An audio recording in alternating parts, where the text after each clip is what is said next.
Welcome, and thank you all very, very much for coming out in the rain to hear the very distinguished panel we have tonight talk about both what has just happened and what things look like going forward, both nationally and here in California, where a few perhaps unexpected things occurred.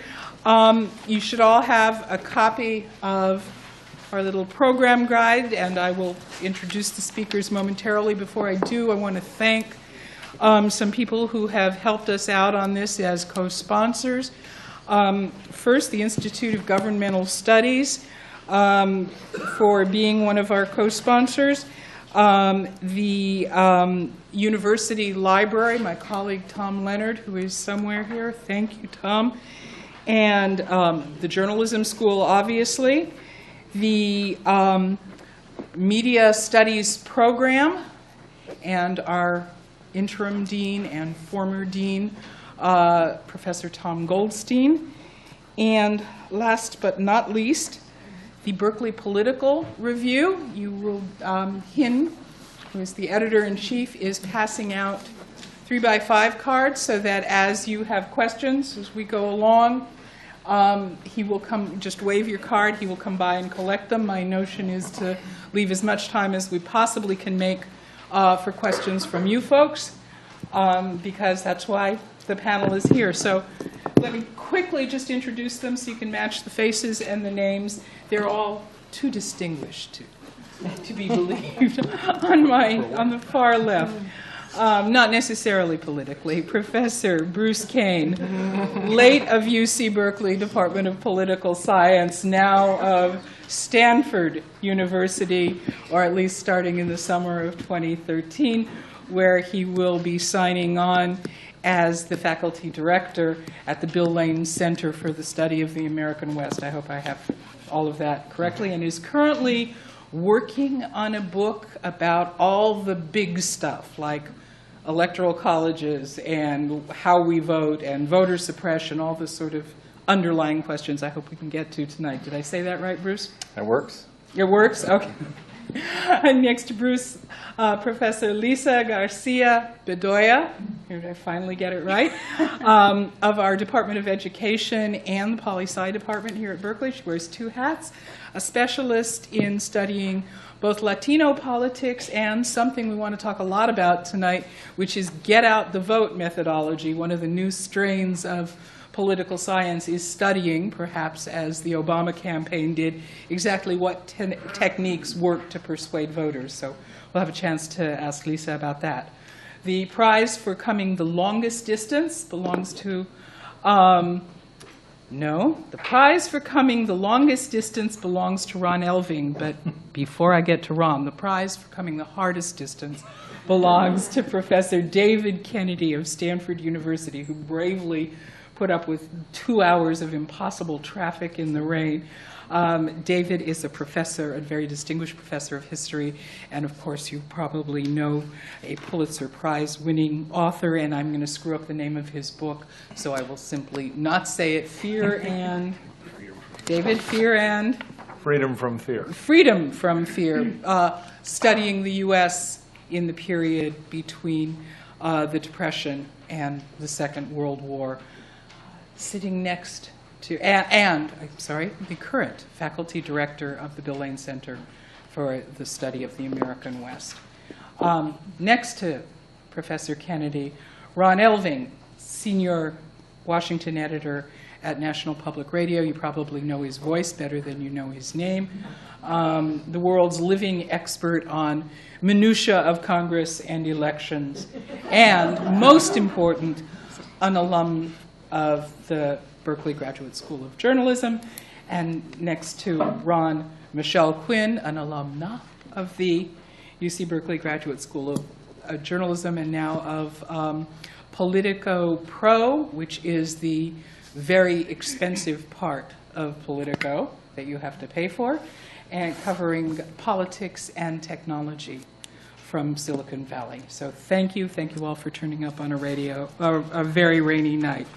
Much as I'd like to start this conversation discussing Petraeus, you have no idea how I want to chase that ambulance. Perhaps some of you will. I feel that I probably I should start this by asking you the question I put to my students a couple of days ago, which is, can each of you, in 1, 2, maybe, simple sentences, because we've heard every theory in the universe, tell us what happened in this election? This was a status quo election. This was a major new mandate election. This was the beginning of the end of the Republican Party. Pick your sentence, but it can only be one because this is journalism. Okay? Right. All right, Michelle, you start. Well, Barack Obama won. I think that happened. Not good enough. And, Why? why? Why? And most people voted for him, and so did the Electoral College came through. And I think that maybe there was a status quo. I would go for the status quo. He got the vote out, and people didn't want that much change. He also got lucky that the economy got better. That's my personal opinion. That I was that if the unemployment rate had started climbing, he would be maybe not President Obama today. That's my Okay, sense. that's more than one sentence. Okay. All sorry. right. Ron Elving. I think we'll look back on the 2012 election as the last time in a national election that the Republican Party tried to tough it out on the demographics of the 20th century. Those of you, and I'm sure most of you in this room in the category, remember 1984. Ronald Reagan got roughly 60% of the Anglo-white vote in the United States, won 49 states, and was crowned essentially the king of American politics forever. Mitt Romney got roughly 60% of the Anglo-white vote and is not president, and only got 203 electoral votes. That, to me, is the summary of this election. All right. I am, for the moment, going to skip David because I want him to play cleanup on this question and go to Professor Garcia-Bedolla. What's the one-line takeaway? It's about women of color. Most people don't realize that the majority of white women actually supported Romney.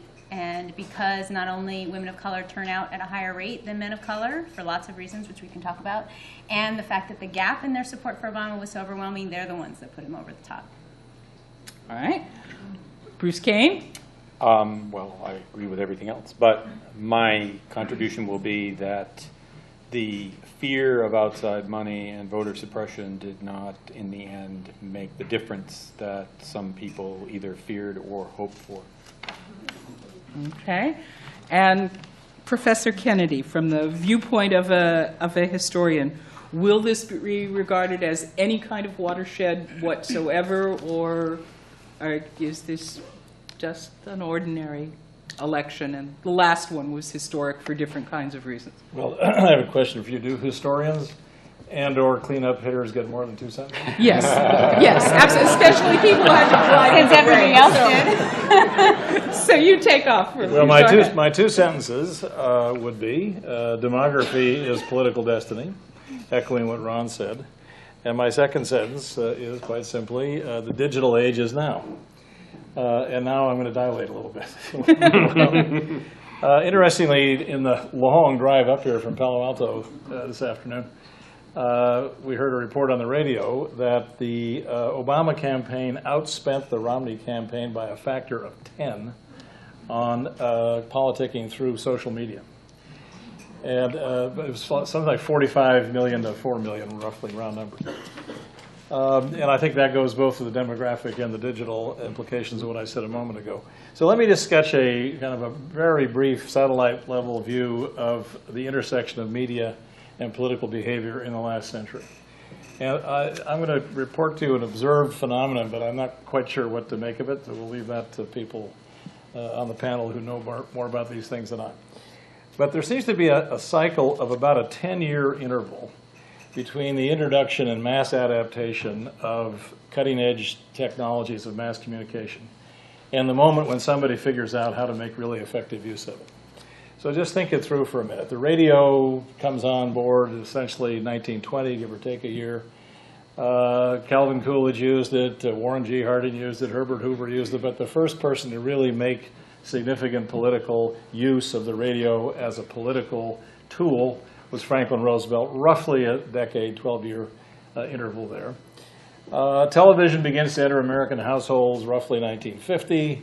Harry Truman used it, Dwight Eisenhower used it, but the first person to make really effective use of television as a medium, not least of all by telecasting press conferences and thus disintermediating the traditional press, was John F. Kennedy.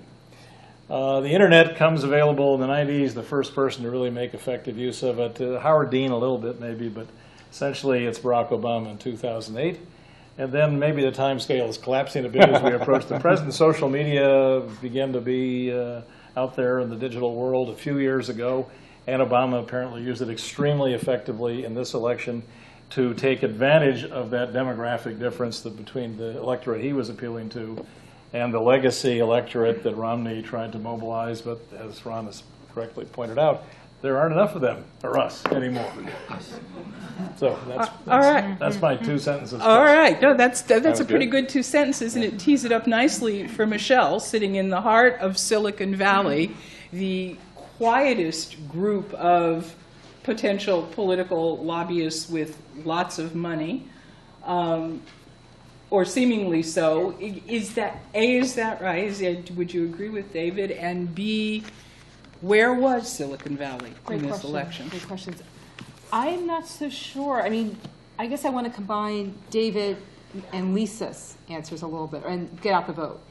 Because at least when it comes to social media, the Pew studies show us that actually the people who are making decisions and moving positions based on social media are young Democrats. So the more Democratic you are, the more liberal you are, the more you're on social media doing politics. So it made sense for Obama's team to be spending money in that realm for those individual personal emails saying, Michelle wants you, from Michelle or whatever, buying up names on Twitter. I think that made sense given who your demographic was. Republicans had really hoped that it was not going to be that way. I talked to a lot of Republicans on the Romney team who were spending a lot of time and money on social media. Obviously, they didn't spend enough. Or they made a decision, that's not our people, really, to get out the vote. And I just want to say something about your thing about Silicon Valley. It's so interesting to me because Silicon Valley did give a lot of money this time around. They were probably Obama's biggest supporter, and they also gave a lot of money to Romney. I mean, maybe Obama got maybe 3 times as much from Silicon Valley tech companies so Obama got 3 times as much as Romney. But Romney was in the money. He did better than McCain.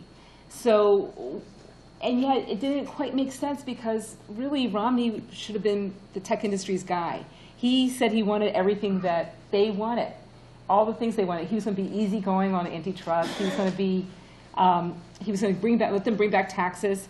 And so I don't know. I guess I'm thinking the tech industry is in this position of they made a decision that he was going to win, that Obama was going to win, so they gave the money, but holding their nose. I don't think they would necessarily support him 100%. So the question for them is, are they going to be listened to? Are they going to be treated like how they want to be treated, which is, we're the most, we're the darling of the economy, we're surviving, we're creating jobs. I think the tech industry wants to be treated with respect, but more than respect, wants to be kind of honored in some way and have their issues progress. And I don't know if that's going to be the result from this election, actually. Or will they be just looked as a niche? Okay. Let me bring Lisa in on this one, and obviously if other people want to jump in as well. But Lisa, does this make sense to you that the confluence of the demography and the tech works to Obama's advantage, or are the groups that you were talking about impervious to whatever was going on in the technology and in fact much more responsive to other kinds of messages that had little to do with the technology? I think it's the intersection of sort of old and new politics in this iteration. So I agree with Michelle that the people that Obama was targeting are the people who are using social media. And at least the MacArthur Youth and Participatory Politics Network just did a big study which found that youth of color are pretty equal to white youth in terms of their use of social media for civic purposes and for other kinds of purposes. So in fact, it is a space that's much more egalitarian than traditional voting, right, in terms of turnout. So using that space to encourage people to vote is probably very smart on Obama's side, and many of those folks, I think, were on their side. I think in thinking about the tech industry, the one issue I would say, though, that we have to consider is the tech industry's position toward immigration and the fact that they want immigration reform for high-tech immigration, and that's a big issue for many of those companies, and many of those companies are led by immigrants as well. So I don't think it's as clear that there weren't cross-cutting kind of interests, which may be why people were kind of ambivalent about the different candidates. But I think at least my husband happens to work in Silicon Valley, and all of their upper-level management are from either Asia or South Asia, and many of them have had visa problems. And so I think there's a sense that they can't do their business without some rationalization of the immigration system. And so I think that's something that also makes them appeal, the Democratic side appeal to them more than the Republican side, given the rhetoric.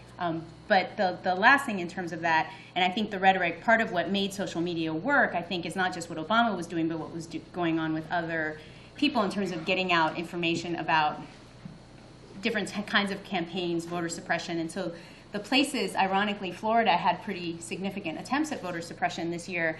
And I think part of why it didn't work is because the groups that were already organized on the ground for other purpose, kind of old politics groups, used social media and old politics to let people know what was going on and to get them. They actually had an increase in Latino voting in Florida this iteration. I think it's because people got angry about the fact that they were trying to suppress the vote. So I think it's not. I think for young people, they're not mutually exclusive. They're kind of all a continuum of activity that people use in order to get messages out and to receive them. Maybe I could get Bruce and Ron to talk a little bit about micro-targeting. For some of us, it would appear that the much vaunted Obama micro-targeting looks a lot like what was being done in this state way back in the 1940s, just with faster machines and computers and technology. To target better and to do things en masse the way people like Whitaker and Baxter could have only hoped to, or Richard Vigor even could have only hoped to in the 60s. Bruce and Ron, can I get you to Well, I think weigh in? there's definitely a continuum in the way targeting is undertaken. I mean, if you go back to party machines, it was very localized. And people had ward bosses, and we still have some machines in this country, and they knew the residents, and they could turn out the vote fairly efficiently. But then of course the machines break up, and people are living in rural and suburban areas, and there's shall we say less of a kind of neighborhood cohesiveness. And you're right, the get out the vote 30 years ago was a sheet of Democrats or Republicans that was handed to a volunteer, and you would go door to door, and you'd be hit or miss. You'd be hitting people that were almost certain going to vote, or you're going to hit people that were on the other side. So there was always a danger that if you did a lot of voter contact, you'd be actually exciting the other side if you didn't do it accurately enough. And in fact, for a while in California, the consultants had a strategy of silent campaigns where they really went out of their way to make sure that they only got to their own people, and they kept the rest of it quiet so that they didn't excite them. Now, of course, what's happening is the merger of marketing data with census data with other kinds of data sets, which we're seeing in academia, we're seeing in marketing, we're seeing in political consulting, allows you to create categories both in terms of the likelihood of voting and the fact that you may be on the fence, and then the ones that are committed Democrats and committed Republicans. But that's not new. It's just that it's refinement. And you're right, a lot of the turnout strategies and the social media strategies are sort of replicating what Clint Riley was trying to do. People may remember that Clint Riley was trying to do direct mail in a statewide race for Kathleen Brown. and got absolutely pilloried by everybody because we all assumed that he was doing this to make a buck, and of course it was Clint Riley, so he probably was doing it to make a buck. But he was also, in some sense, bringing, he may have been ahead of his time in a sense that it turned out not so much to be the male, but now with social media or with the targeting, we're getting back to that sort of slice and dice of the electorate and trying to really target the message and the effort to get them to vote on the people that will have, be most affected by that. And that's, again, another long continuum that David's heard me talk about for the last week, so you'll be glad that I'm going back to D.C., which is the whole tendency of the professionalization of politics to conform to the efficiency norm. Not resources are scarce, and spending the money where it shouldn't be spent is something you try to avoid. And so in many different ways, whether it's the Electoral College or whether it's the swing seats or whether it's the technology and who it's target, increasingly you see a honing in on only the people that matter, who ironically are often the people not well informed or who are not the best citizens. So ironically, the people who get the most attention, the people who least deserve it, but that's the way the system works. Ron, I was going to say, this can't be good for democracy. And is any of it good for electing congressional representatives? Some of it is not probably good for democracy in the sense of the Robert Putnam bowling alone thesis, and we should not be disaggregating ourselves as a society and all living within our own array of screens, large and small and smaller. But there was a 20th century versus 21st century struggle in this campaign, and the Romney people were masters of the 20th century strategy. They raised more money than they possibly could have imagined ever raising, and certainly a record-setting amount for a non-incumbent president. And really, when you talk about raising $1 billion and you're not even an incumbent president, it had never been done before, anything like it. But that is how much they raised and spent. And you talk about efficiency, Bruce, because they waited to make their television buys until September and October. Great targeting. They knew exactly where they wanted to have it. But it turned out they needed to have it a lot of different places because they were losing in almost all the battleground states. And the problem with that in terms of efficiency is you discover that buying television time in September and October is like buying airline tickets. The longer you've waited, the more you're going to pay for it. Somebody's sitting next to you in a $149 seat for which you paid $1,000. And I don't mean those numbers idly. It's really that large a ratio. Right. They wound up wasting a great deal of their money.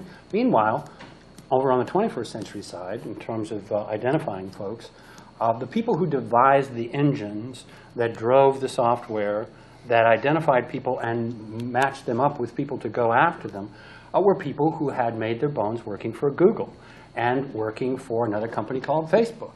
And this is what they had not only done for a living, they invented it. They literally invented it. And they wanted to apply it to this new problem and refine it for their own reasons, of course, ultimately, the Clinton Riley's of their day. But ultimately, they also wanted to serve the purpose of reelecting the president.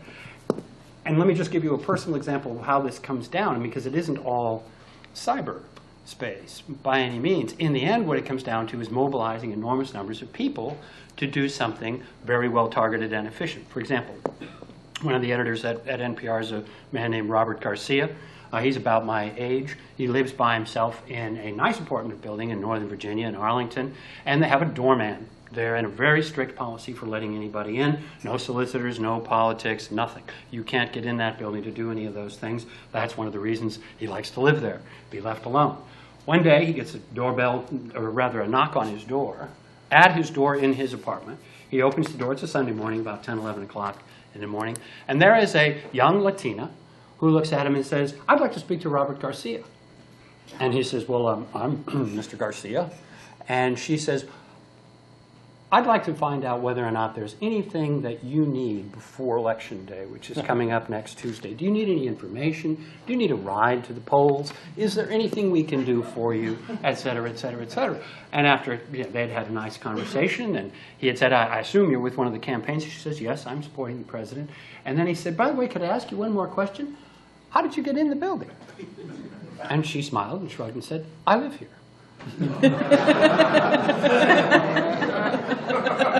And the campaign had found just the person to talk to that person in that swing state who lived in his building and could get in and talk to him, and none of that was an accident.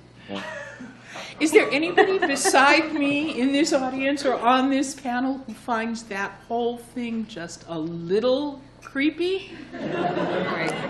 I mean, do you, No. David, Well, is there a as Bruce just said, backlash to this? this is merely a modern means to replicate the old-style ward politics, where the local healer or FA or wherever he was called, Padron, knew everybody at that level and went around before the election and said, you need a turkey for this weekend, or you need a ham, or you need a... So the gift basket of bag from groceries. Jon Stewart with the weed and the color In its essence, this is an old story. This is an old story.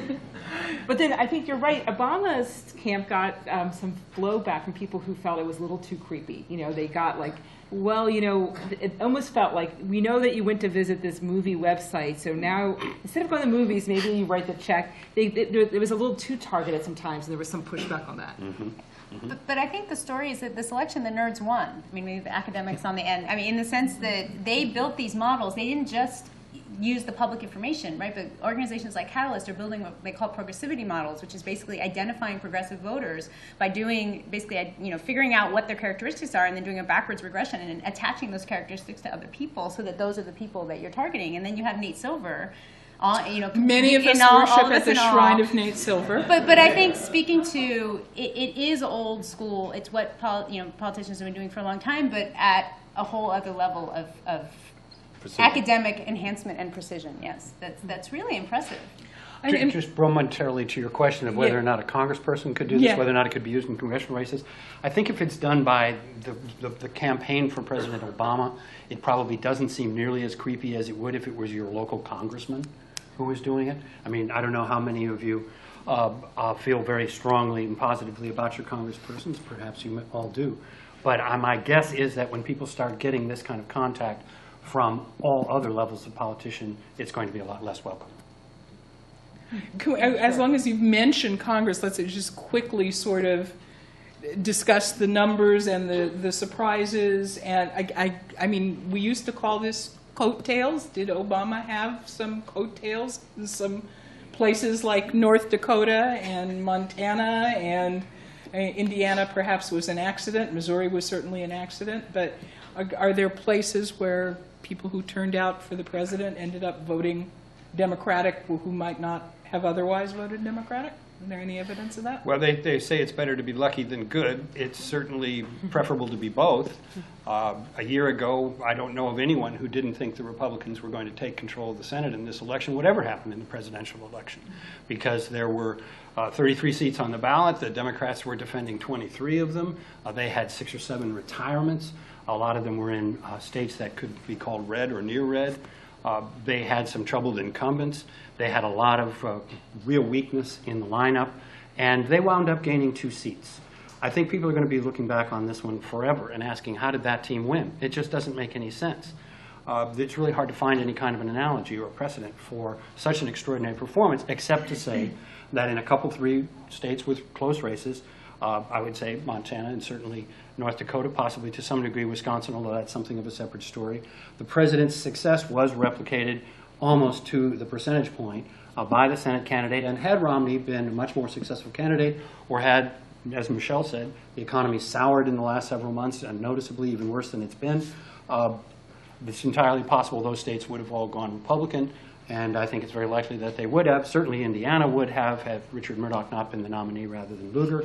And I think Missouri surely would have gone Republican had they nominated any of the other candidates they had other than Aiken. But they insisted on Aiken. He insisted on going out and burning himself down. And so you get a dynamic that is really inexplicable. It doesn't make any sense, except that is what happened. So then you just have to go back and say, well, that's why that particular set of results obtained. And it makes an enormous difference to Obama, not only to have won both the popular vote and the Electoral College, but also to have gained 2 seats in the Senate, even if they give one of them back and put John Kerry on Secretary of State or Defense. I think it makes a big difference to have more seats rather than fewer. The House was much weaker. Basically, their gains were in California and Illinois. and a couple of other places. It's not a great win for the Democrats in the House, but they did win the popular vote nationwide by about 1 million votes. Again, means nothing like the national popular vote does in the presidential race, but it's nice to have. And it's nice to be able to say more people voted Democratic for the House than voted Republican when people start telling you about their mandate, you know, to be the majority and so forth. So that's about the degree. So let me make a couple points. First is that, and we've got Henry in the audience, and we should ask him at some point. We'll get to Q&A, but there was some evidence in the exit poll of a higher level of party line voting this time around. Now, whether that translates out into the specific races we're talking about or not is the stuff that political scientists will be working on over the next 6 months or so.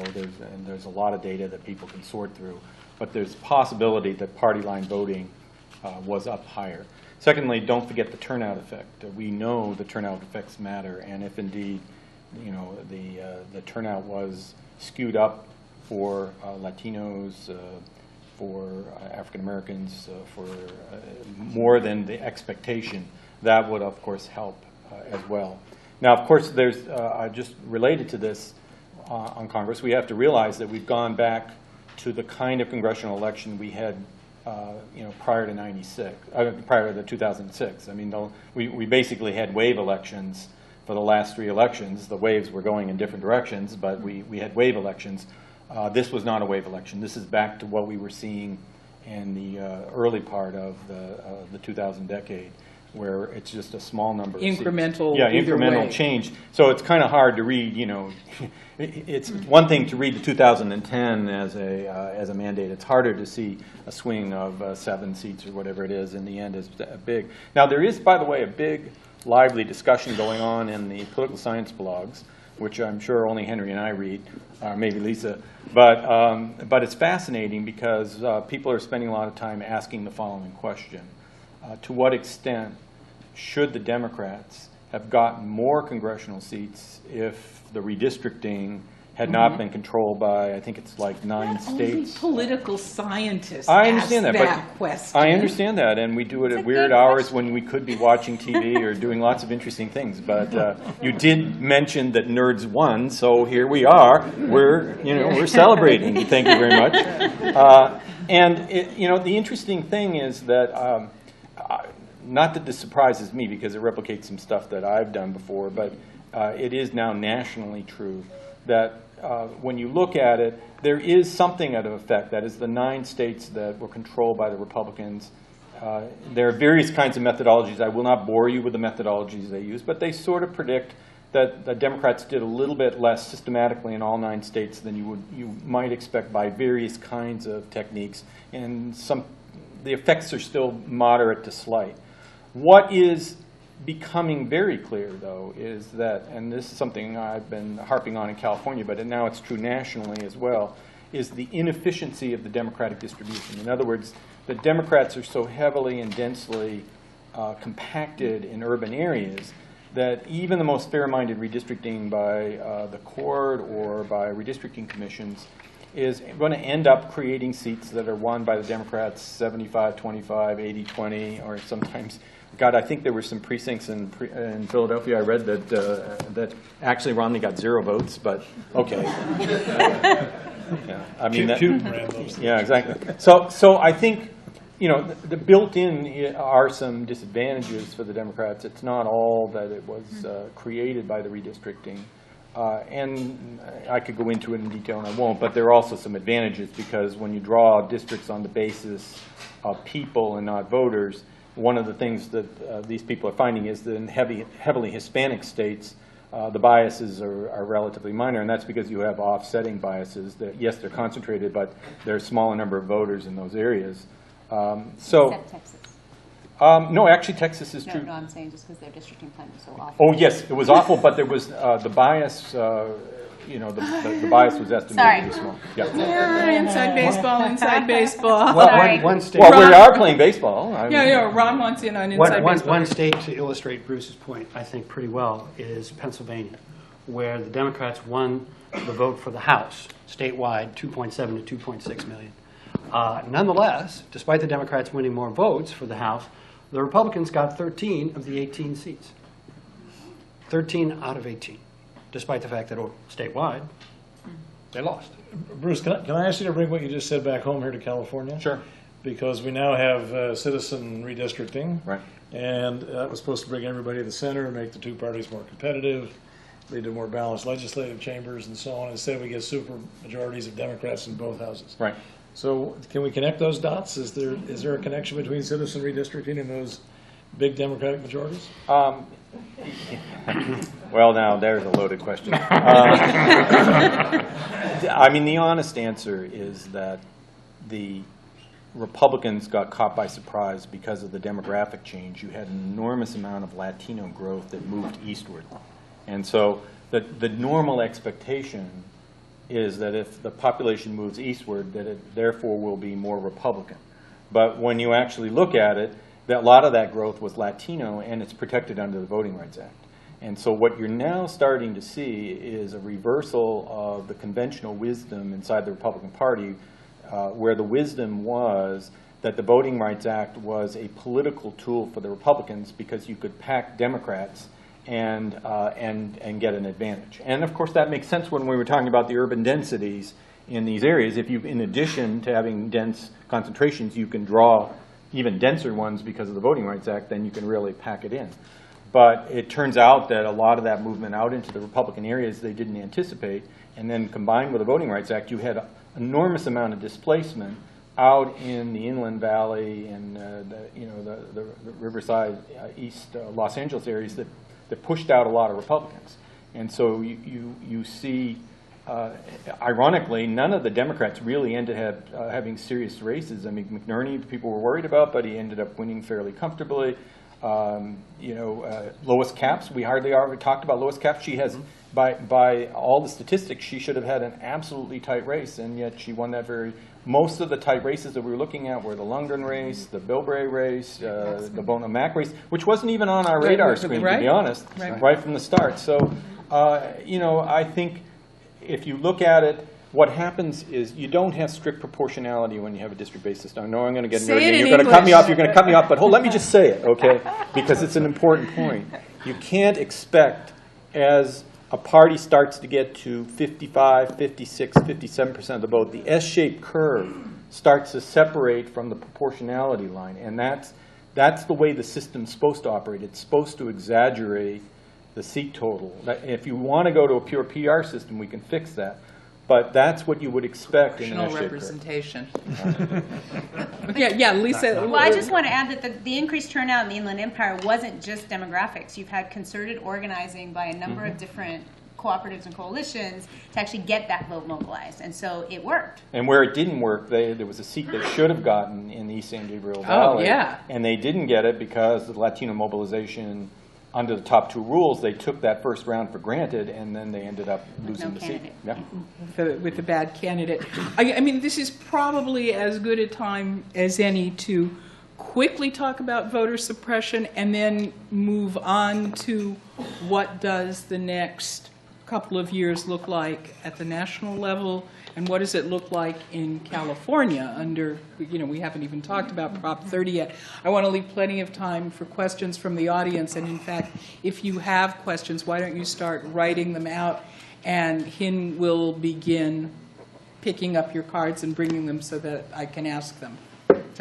So can we talk about what happens now? How does California get governed with a supermajority? What does the Republican Party do to attract Latinos? Is that even possible? Lisa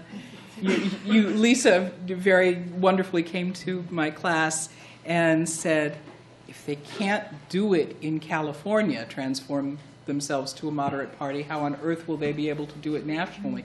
So can we talk a little bit about that?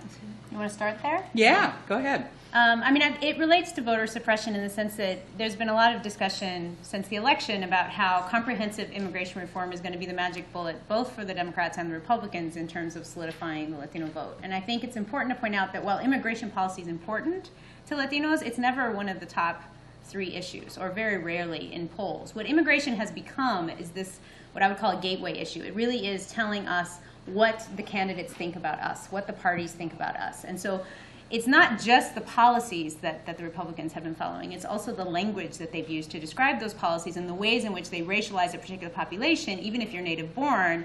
You know, things like SB 1070 are hurting. The Warren Institute here has done some really great studies showing that secure communities and SB 1070 has resulted in many native-born citizen Latinos getting pulled over, having to show their paper, having to prove their citizenship and all that kind of stuff. And so voter suppression has actually ended up being framed in very similar ways in the sense of who's the boogeyman that you're trying to keep from voting. It's usually an undocumented immigrant. And in the current environment, that undocumented immigrant is Latino. And so I think what happened in Florida, at least it looks like, is that those attempts to actually turned themselves around and got people to turn out to vote. And so I think that at least in California, what we've seen is you've always had these Republican strategists, at least for the last 10 years, saying the demography is not in our favor. We need to change our strategy, and the party has moved further to the right on this issue. And so I don't see any good reason to imagine that somehow the National Republican Party is any more instrumental than California's. And I think the problem is they'd have to lock off a big portion of their base that is not willing to go quietly into the night and simply ignore the issue. So I think there's going to be a lot of work to do. And even if we pass comprehensive immigration reform, which I hope may be possible, God willing, the Republican Party is still going to have an issue. And I'm not sure that they can fix it. Yeah, well, let me just say on the voter suppression, there were 4 main categories. There were the voter ID laws, there were the registration restrictions on groups like the League of Women Voters. I mean, and fining them if they got heavy fines. Rock the vote. Nonpartisan groups that were doing outreach. There were restrictions on early voting. Yep. There was voter challenges. It turns out a large number of states actually allow for voter challenges. You can actually challenge the credentials of voters, and that can turn into voter caging, which is you challenging the people who you send mail out to when it comes back. And then there's citizenship requirements. And to be honest, I don't know that we've passed that just because it didn't work this time. Because, to be honest, I think there are genuine, maybe misplaced, but nonetheless genuine fears that these people have. I don't think it's all strategic. I think a lot of people have this fear. And there probably, by the way, is voter fraud, but it's not in-person voter fraud. It's probably happening with absentee ballots. That is, probably people are filling out the ballots who shouldn't be filling out the ballots, and yet we're not focusing on that.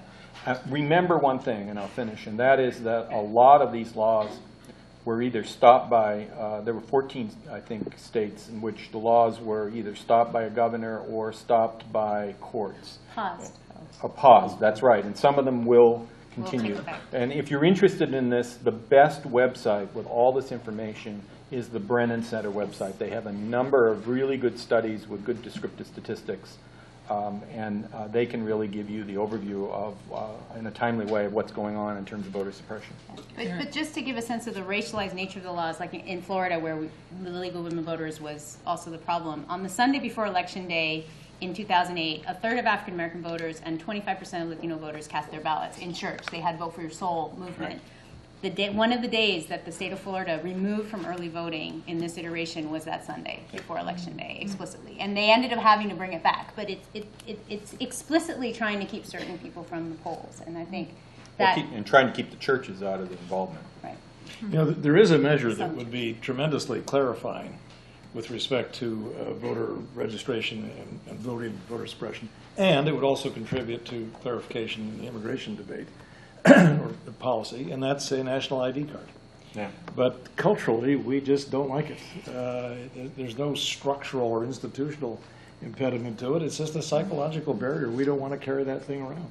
But it would actually bring a lot of clarity to a lot of these issues. Yeah, and if it's paid for by the state, I mean, and you do outreach, the problem is that all of our attempts to try to fix things nationally are undercut by the fact that under the U.S. Constitution, the time, state, and the time, place, and manner are given to the states. And in a number of the states, we have partisan election officials. So, you just, unless you have a national control over that, you just don't know what people are going to do in South Carolina and Alabama with a law like that. Maybe you can only pick up the card on Sunday evening at 2 in the morning, you know, if you live in certain parts of the state. You know, who knows? And beyond that, why would we assume that it couldn't be counterfeited? I grew up in Los Angeles. You go to MacArthur Park, you can become anyone you want for how much money. You can get any form of identification of any sort that you want if you have enough money. I mean, the presumption that you're going to have a national voter ID that is any more secure than your state ID or any of those things is, I think, but now unrealistic. that's true. But Lisa, I got to say, we've got to do something to fix our election administration. We averted a disaster this time, but these issues are not going to go away. And you know, I don't know that a voter ID card is the #1 thing, but at some point we're going to be able to do, you know, retinal recognition or some sort of biological recognition. But you know, That's creepy. We just think that's my biometric technology is there. all right, well, all right, you know, you can't have your cake and eat it too, Popping guys. eyeballs out like Tom Cruise. And, yeah, my on the God. black market. Well, okay, but you know, a lot of other democracies have, including, as I recall, Mexico Yes, they do. manages to run these elections with a lot of trouble with these voter ID cards. Right? Election day is also a holiday, and it's requirement. Well, I was okay. going to say, They do a lot of things Put it all in the differently, package yeah. then. Put it all in the package. why can't we have all of you? I don't believe this is unconstitutional. Could you not have a national law that said voting will be on Sunday or on a national federal holiday on a elections, maybe. Monday for federal federal elections? Well, that's really the big part of what we're talking about. Wouldn't that solve a lot of the problem? Sounds very 20th century to me, to use one of Ron's tropes. Why? Not least of all because so much balloting is now done by absentee, and that seems to be the direction things are going. Then let me So vote at my designating a day and ATM. place Let me seems to vote be at my less and less ATM. relevant. Right? I trust my bank with my precious fingerprint. money. That's one place the nerds are not ready. Voting Exactly. online is probably not going to happen probably for Well, decades. And we have an expert in the audience. Okay, well, We do. we Okay. will get I'd like to hear expert comment in a moment. I want to ask David for the satellite view again. Could we say that we've seen the end to the Southern strategy? Republican Party, whatever they do for their second act, could we say that the Southern, and Ron, if you want to weigh in on this as well, but I mean, is that done?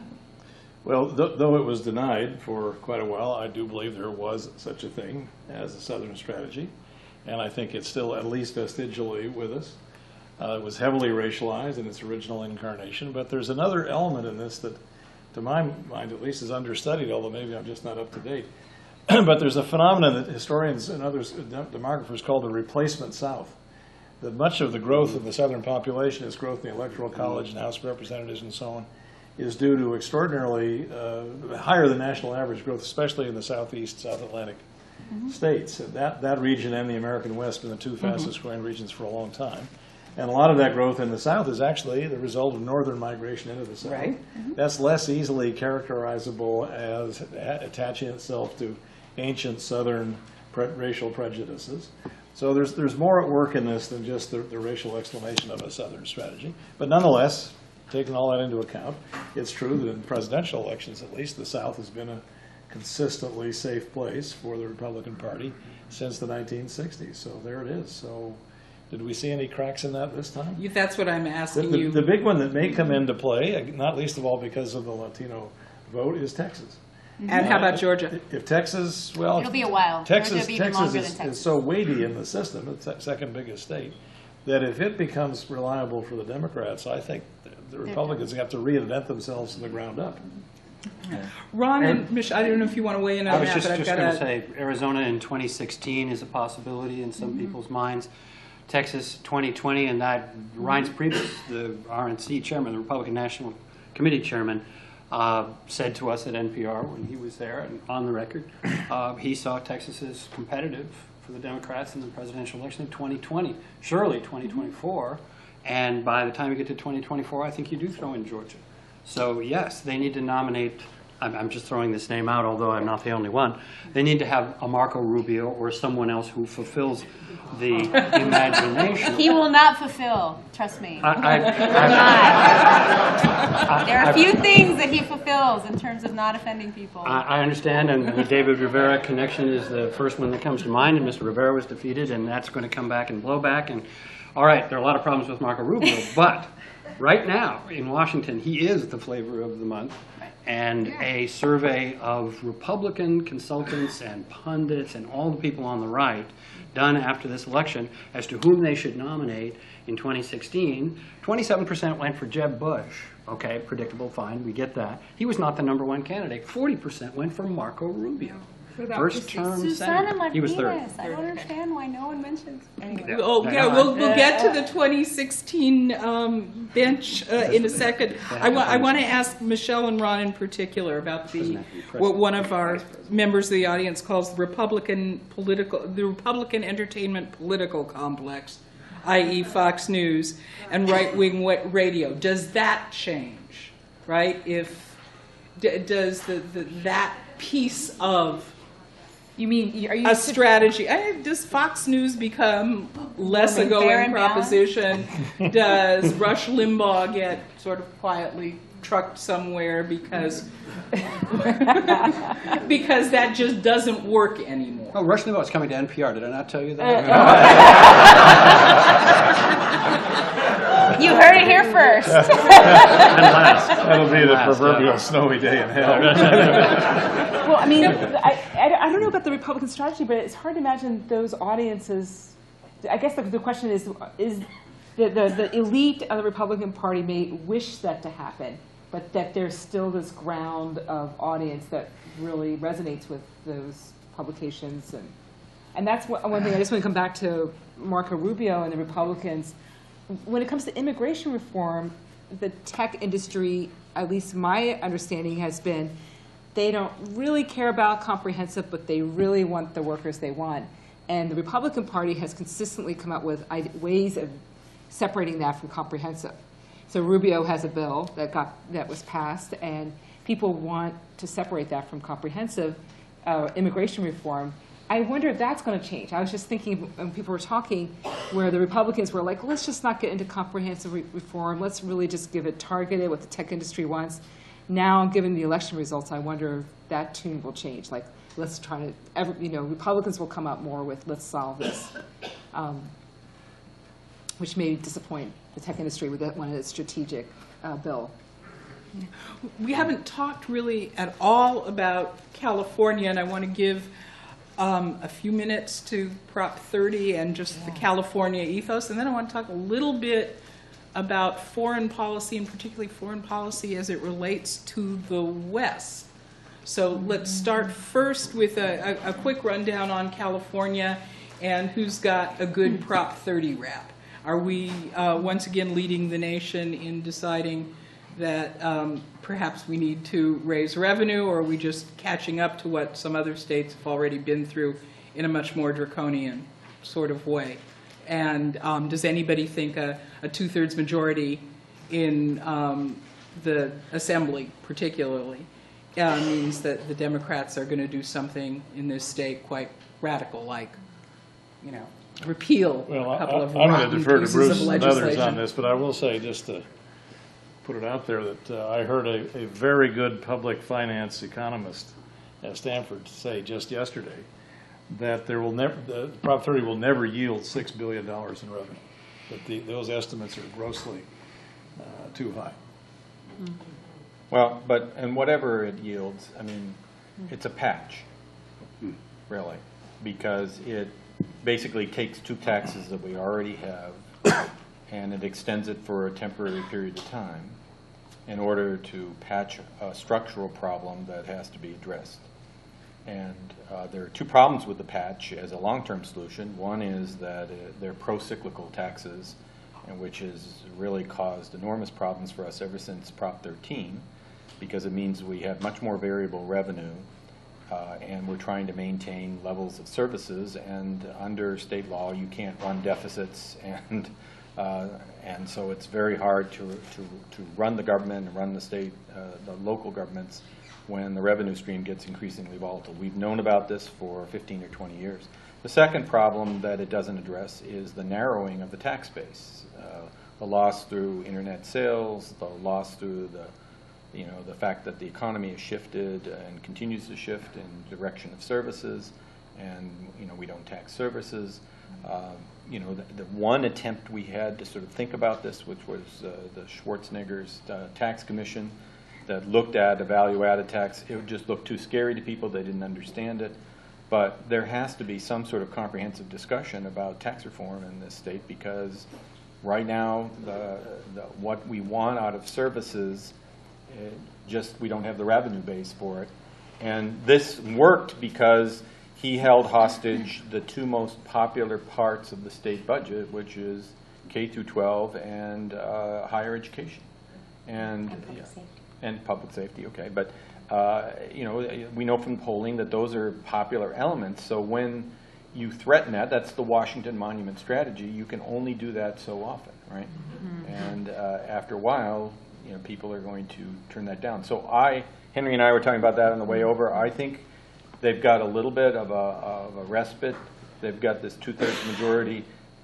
They probably will have a hard time holding that because they don't have much of a margin of error. And remember the Gang of Five, and remember what happened in the 80s when the Democrats won Republican areas. They had Willie Brown had to deal with 5 people that were constantly voting against him and trying to unseat him. And the Democratic Party, it doesn't have the kind of discipline that the Republican Party has in this state, or indeed anywhere in the world. But anyway, and so it's going to be very hard to really push them into a Prop 13 kind of reform, or something that looks like a third rail and is potentially going to get these people voted out of office 2 years after they get there. So I think what they learn out of that is, yes, you're going to have to put structural measures and changes in front of the voters. That's where the Republicans made a mistake.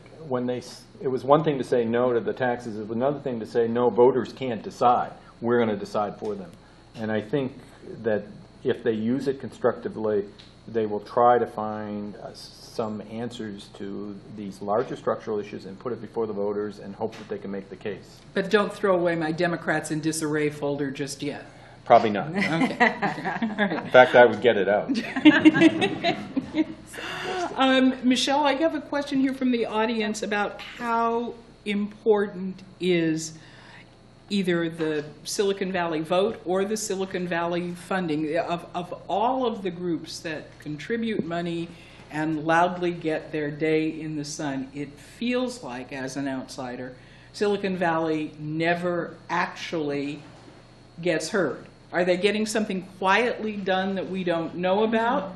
Or is their money being spent unwisely, or do they basically not give a damn because they operate in some other realm entirely? And maybe David could have a whack at that too. I think they gave a lot, and in 2008 they were a big part of Obama 2008. At least Google and Facebook was. But I guess I wonder if there's like an elite, the people who run companies versus the worker divide going on. But I think the tech industry gave a lot this year, and also gave a lot, like I said before, to Obama. But their issues are so niche, and they also go against some of the issues of the base. Like, for example, the billions of dollars overseas of overseas profits. The desire of the tech industry, the number one issue really is, will Obama let us bring this back at no tax rate, give us a holiday, or give us much discounted? And he went further in a State of the Union and said, not only am I not going to do that, I'm going to tax what you have in those overseas banks. And so I was so shocked but that was a way of sort of telling his base in a way, which is, I'm not caving to the Wall Street moneyed point of view. So I don't really know. At the same time, if you look at something like Google's never been under such scrutiny as it is right now, and that's with an Obama administration that it helped bring in. So I don't know the answer. Like, what is the disconnect? I think for people, they just feel like the tech industry or the tech leaders think that the team that's in is probably the team they've got, so let's work with them. Is there somebody in that tech firmament we should expect to see heading up the Commerce Department, or some other Washington-based I don't something? know. Sheryl Sandberg has been, her Facebook has been mentioned as Department of Commerce, and she might do it. I think she might be a great candidate for it, given her background. But yeah, I don't see a lot of people going over. I mean, in a way, the president created the President's Council on Jobs and Competitiveness, which was sort of a disaster because a lot of those people gave money to Romney. And so they stopped meeting in January because it was, kind of meeting with your enemies in some way. So I don't know if it's, what the tech industry did get from Obama, and it was a big deal, was Obama administration came out against a copyright bill. That was a huge deal. That happened in January, right before it kind of hit the House. So it's all the stuff that doesn't quite make the general public radar, and in fact, they're getting what they want. They got what they wanted. They came out with just a perfect blog post, and so I think that when the chips were down, the Obama administration was there for Google, Facebook, all those guys. So, David, going forward, how influential, either quietly in the president's ear or by stamping their feet? Well, the folks of Silicon Valley. I answered that a little bit impressionistically, but I live down there in the belly of the beast in Silicon Valley, and that's kind of the air I breathe, so I do form some impressions. And I agree with Michelle. I think big issues for the leadership in Silicon Valley have to do with intellectual property, antitrust. But two other big ones that are very consistent, I think, are free trade issues and access to world markets, and H-1B visas. And on both of those big policy issues, the Democrats have been more solid for Silicon Valley than the Republicans have. The visa H-1B immigration issue, that one's pretty clear. We've already discussed it. But the other big one, I think, is the way we face Asia in the next generation or so. And, of course, the big 800-pound gorilla in that room is China. And I think, which has gone conservative, the New York Times tells me. Well, I think when Romney assumed that confrontational attitude toward China both in the primary and the general election campaign, I think he scared the bejesus out of a lot of people in Silicon Valley, and a lot of people generally who are in the export business. And lest we forget, or maybe you didn't know, but the 17 western states, the western area of the United States, accounts for 52% of all American exports to Asia. It is deeply in the interest of our region not to mess that up by picking a fight with China. And my own view is that the Obama administration thus far has been very astute in the way they've recognized the nature of this problem and very deft in the way they're taking steps to try to accommodate China into a world trading system that is more stabilized, where China recognizes the norms of intellectual behavior, joins the WTO, and so on and so forth. And to assume, as the Bush administration played with, and Romney apparently was promising to do, a confrontational attitude toward China, I think is bad politics and really bad business. So I think the Democrats have got a big advantage with respect to Silicon Valley on that very, very important strategic issue. I've got a completely different subject for Ron Elving.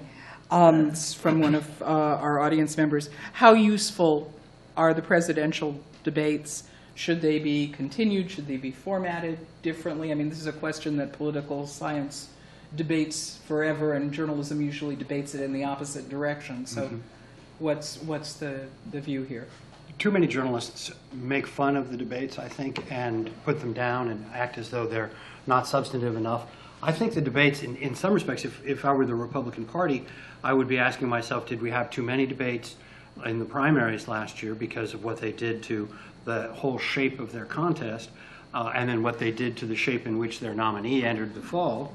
And I also think that the debates we had this fall between the two major party candidates were as significant, probably, as they have been in quite a while in determining the contest, if not the outcome. I think in the end, the outcome was probably a little bit more preordained than most of us as journalists would ever like to admit. We love a contest. We love to say endlessly, endlessly, endlessly, it's too close to call. And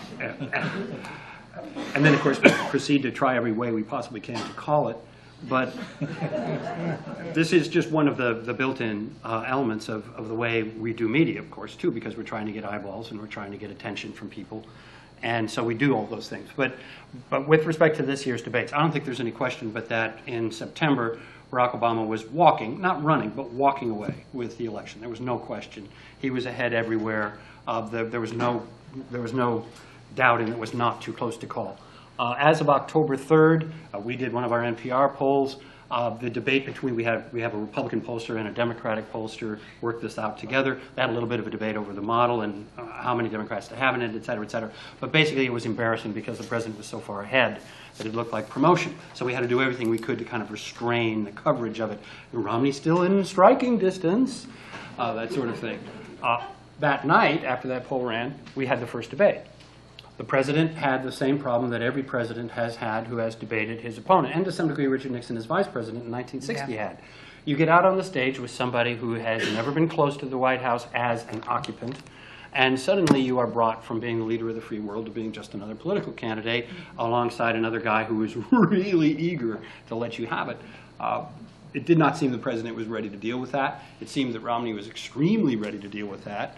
I just came from a conference where Brett O'Donnell was one of the presenters, an extraordinary guy who prepared Romney for the debate in Florida in the primaries, where he turned around his losing aspect with Newt Gingrich and did such a good job and got so much credit for it that Romney promptly fired him because he got so much credit. He is widely considered the best college debate coach in the country. He took Liberty University, that obscure religious school in Virginia, to the national title.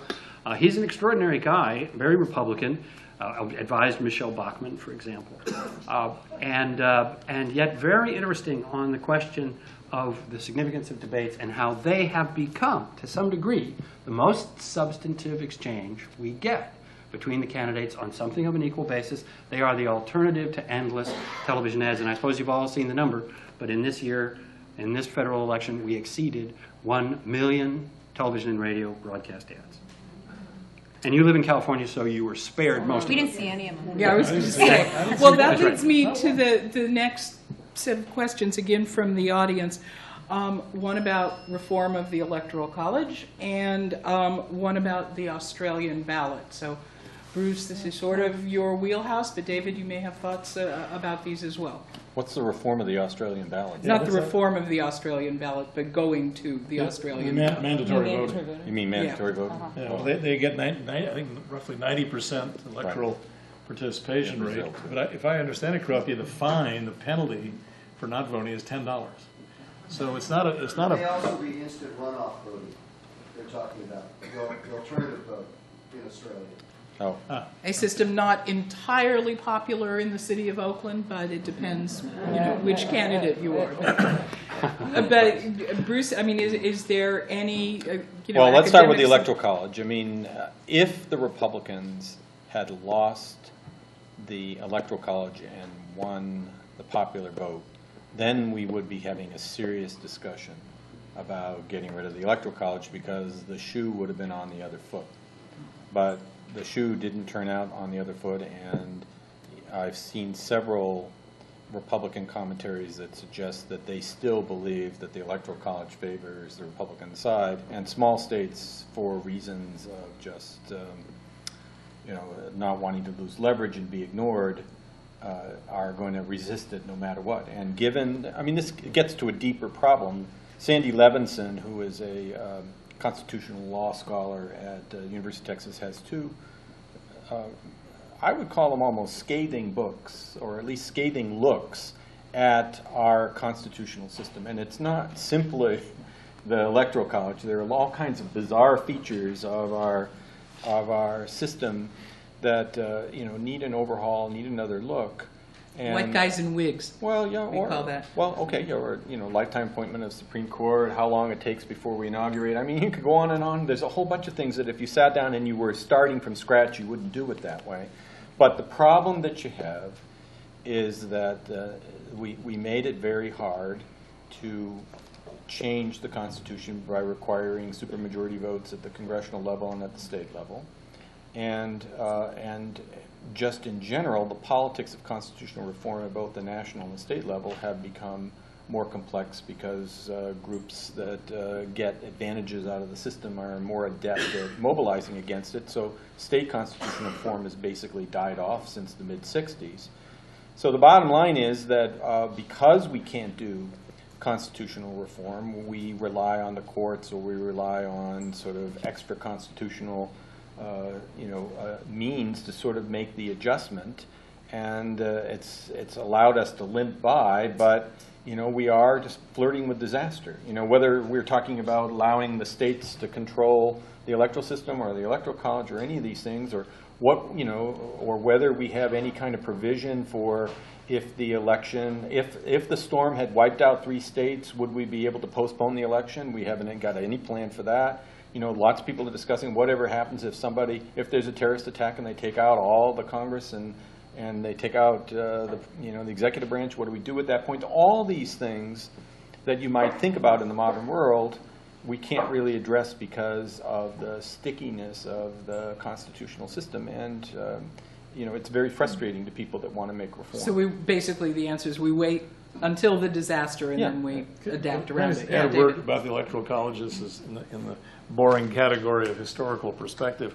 But the fact is, in 220 whatever years of the existence of the Republic, there's only been this incongruity between the Electoral College vote and the popular vote 3 times. Right. So, yeah, you wouldn't invent it today from scratch, that's for sure. It is a vestige of another era and its values and fears and hopes and so on, and I'm not trying to justify it, but it's hardly catastrophically broken. I agree with Bruce. If we had 2, or let's say, God forbid, 3 elections in close proximity to each other, where you had that disparity, then I think the public at large would get very agitated. But when we do this at century-long intervals, when it breaks down, it's not so bad. Am I ready to get to predictions? I want you guys to take a look at the Republican bench in 2016, Oh, God. the House in 2014, and I guess I want to know first from David whether presidents in their second term govern differently, run out of steam. I mean, looking at the historical perspective, should we expect Obama to be braver, smarter, or will he just run out of gas, as one could argue several of them did?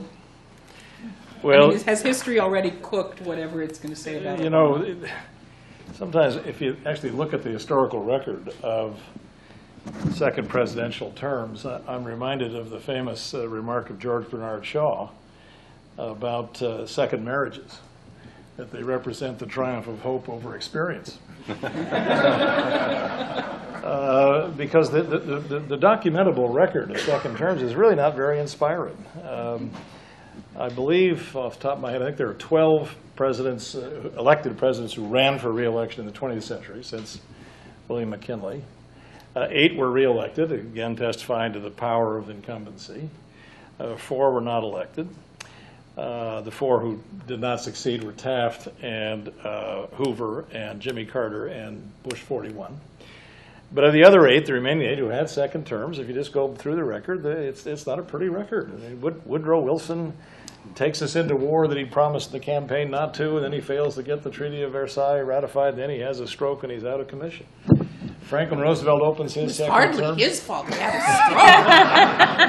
stroke. Franklin Roosevelt's second term almost immediately came to smash with the Supreme Court packing controversy. Eisenhower, not so bad a record, but not very controversial or in either term. Richard Nixon resigns in his second term amidst the Watergate scandal.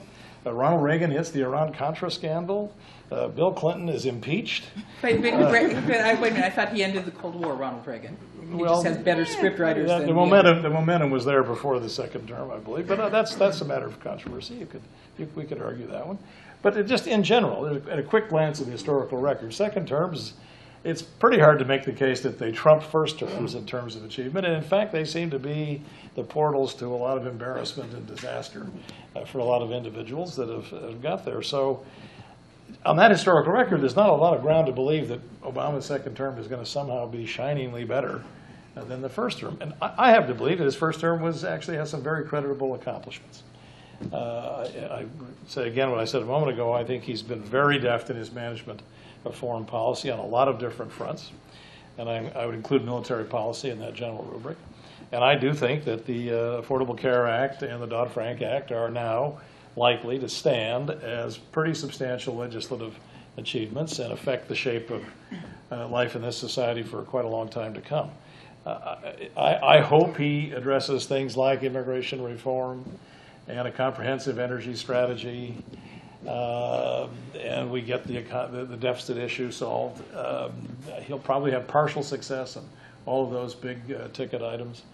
But I don't think there's any grounds to really expect that the second term is going to be brilliantly better than the first. The political landscape, as we said at the outset of this discussion, the political landscape, it's slightly more favorable, a little bigger margin in the Senate, not quite such a deficit in the House, but it is not a wave election. And we've not mentioned those two horrible words, fiscal cliff. Do anybody want to just very quickly suggest whether there will be some kind of an interim solution? Are we headed for, Armageddon? I don't know. Ron and I, between us, have covered more fiscal cliffs than I think either of us would care to talk about. But I mean, does anybody have a sense of how that shakes out? And does disaster loom? Ron, you want to? I guess this is a Washington responsibility. I will advance this thought that the talks they had today looked like the beginning of an actual negotiation. The market actually even turned up a little bit later in the day based essentially on what they heard from the Republicans coming out of that meeting. That may be illusory, but there is every reason for for the Republicans, for example, John Boehner, Mitch McConnell, to look to their governors. They have 30 governors, huge number, very, very strong group of people. They are very much pro-deal. They want a deal. They want something like what they do in their own states. They don't care if something has to be done on revenues, just move on. They can look to Wall Street. Wall Street's opinion is very obvious, could not be more so. And they are making that more clear all the time. Corporate America, corporate chieftains come to Washington now regularly in groups to bend the ears of the people that they care about. But at the same time, even given all of that and given the fact that I believe that the staffs in the Senate and the House have long since done the mechanics of a very comprehensive deal that would take care of all of these packages. We have the expiring tax cuts as of the end of this year. We have the sequestration that comes about because of the last deal they did in August of 2011, a true horror, to avoid defaulting on U.S. debt obligations. And that, by the way, is coming up again in January or February, part of the reason we have to do this now.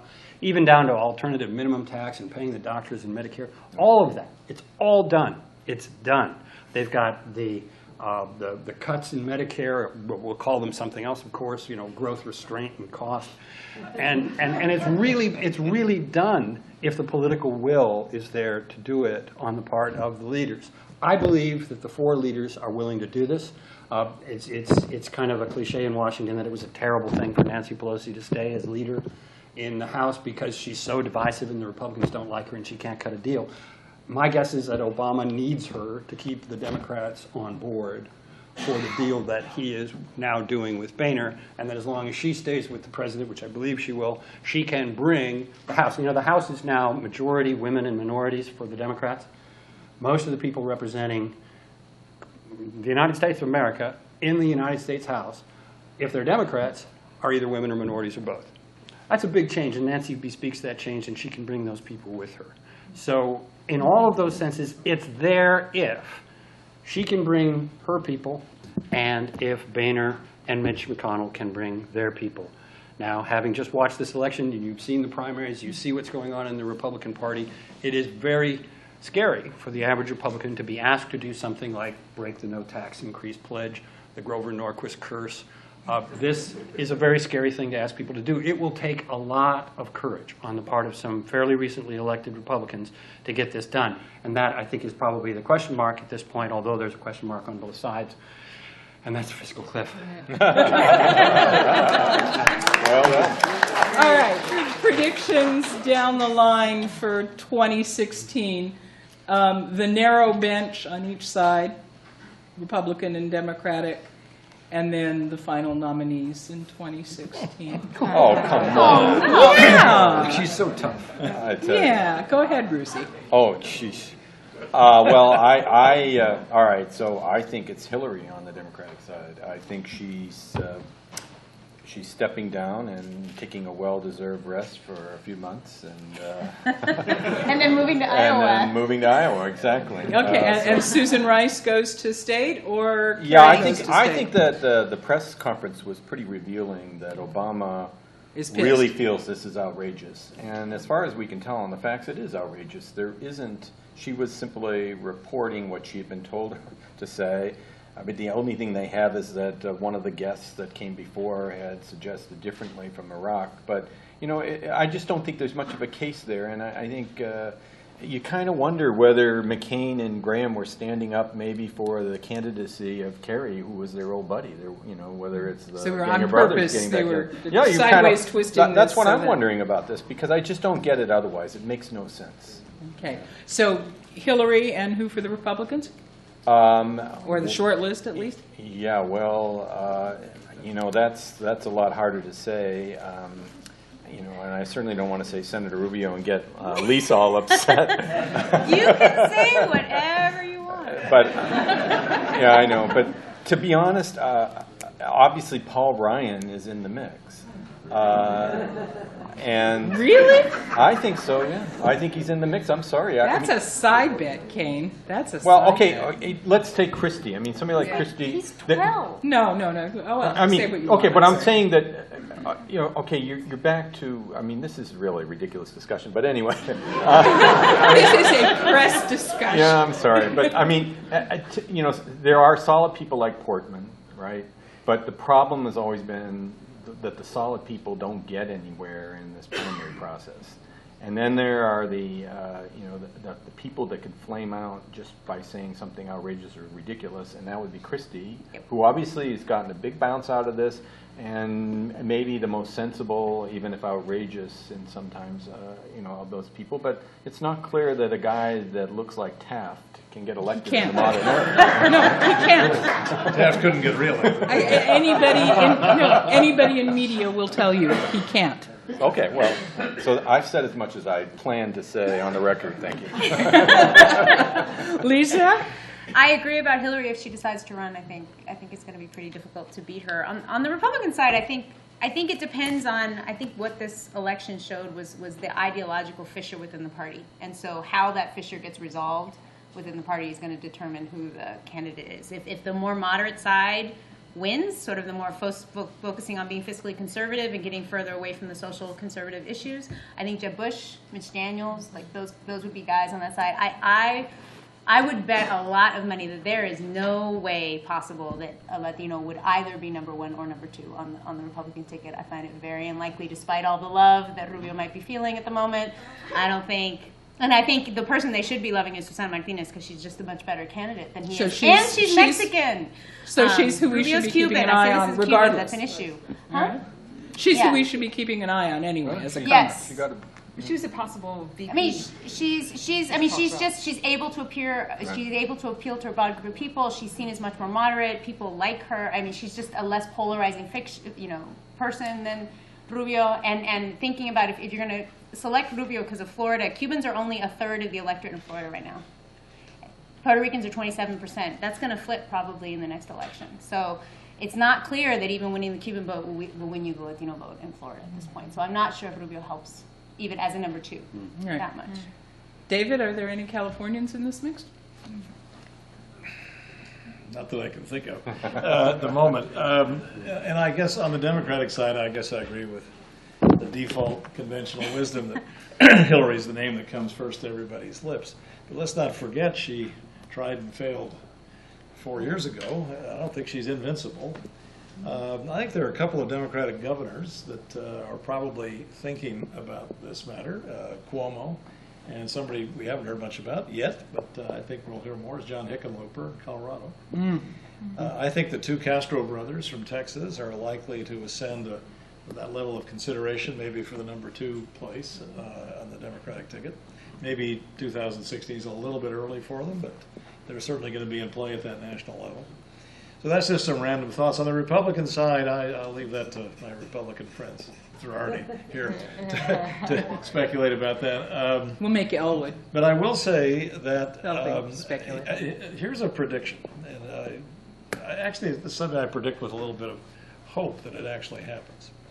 That the last Republican president, George W. Bush, seeks to rehabilitate himself in the public eye, and God knows he could use the rehabilitation, by taking a very forward position on immigration and teaches his party how important it is to take that position. He believes in that deeply and sincerely. He had a good record in Texas as governor. He did pretty well in 2004 with the Hispanic vote. I'm told by people who were close to him when he was president that the one day they saw him truly crestfallen was the day he lost the vote for his immigration bill in the House.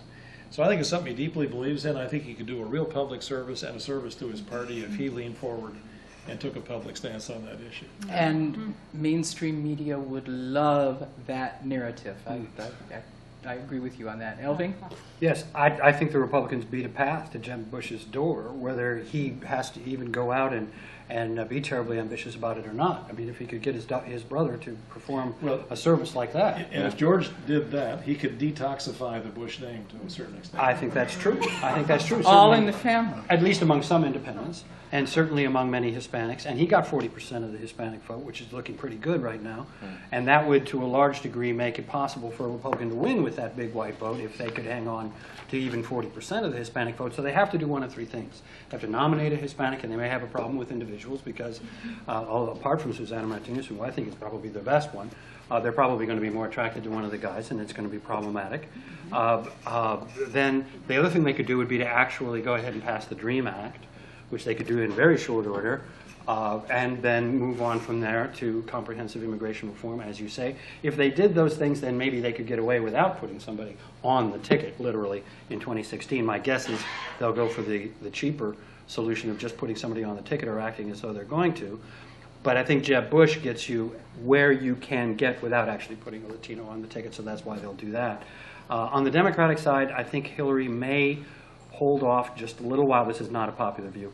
I think she will wait for a little while and play Hamlet for a little while because she doesn't like the characterization of herself as being endlessly, ferociously ambitious. She would like to be wooed.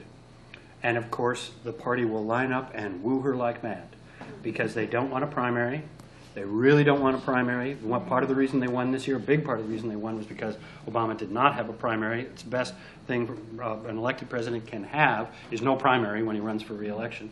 And that would really pretty much settle it. I don't see Andrew Cuomo taking her on. I don't see Martin O'Malley, governor of Maryland, or Mark Warner, or any of the other super ambitious people from the Middle Atlantic coming after her. If she wants it, if she goes after it, I think the party will coalesce behind her very early, and the money will be there. And in the end, it's ultimately about who can raise the money. So you're predicting Bush Clinton? I'm predicting. Oh my God. That's really disturbing. That's creepy. We're back to creepy. And Michelle, finally. That's right. I'm from Washington, and I'm here to creep you out. Let me turn it from national and ask you, we're going to have a California gubernatorial before then. When does Condoleezza Rice emerge? Does she ever become governor of California, senator from California? I mean, we have two getting long in the tooth. David dines with her regularly. I think you should ask David that Well, question. I'm pretty sure Jerry's going to run again. Well, if Jerry is going to run again, but who challenges him? I don't think anybody, and no Democrat challenges him. I mean, you've got Kamala Harris, who is a potential, and Gavin. They will not go near that. So the Republican side, I don't know. Maybe We've done Silicon Valley women. Well, Do we maybe now an go to independent- academic women. Maybe an independent, maybe a Republican independent business person, like the guy that who's Bloomfield, who almost beat Waxman. Somebody who did a pretty good job, good campaign, and nearly took down a lion, of Congress. So maybe it's going to be that, like a Bloomberg kind of person could take him on. All right, and David, we'll give you the last word since you had the most hideous journey here. Tell us what Condoleezza Rice is thinking about Yeah, what is politics. I'm no kind of spokesperson for Condoleezza Rice. I will simply observe what everybody knows, that she has never campaigned for office, and I've known her for 30 years, and it's very hard for me to imagine her on the campaign trail. All right, good enough. I want to thank you all. I could spend, days and days going on with these people, but the night gets long, and I want to recognize two people that I'm not sure that I recognize to start with. One is Professor Henry Brady, the Dean of the Golden School of Public Policy. Please say hi. I have the pleasure of teaching some of his wonderful students how to write columns, and that's really a lovely thing. And the other person, if I haven't mentioned him before, is Hin Tran, editor-in-chief of the Berkeley Political Review, the only nonpartisan undergraduate campus magazine on here at Berkeley, and they do a terrific job. So please applaud them. Thank you all very, very much for showing up on a cold, rainy night. Lisa, It was lovely to see you. Thank you. Pleasure to meet you. I hope we'll cross again.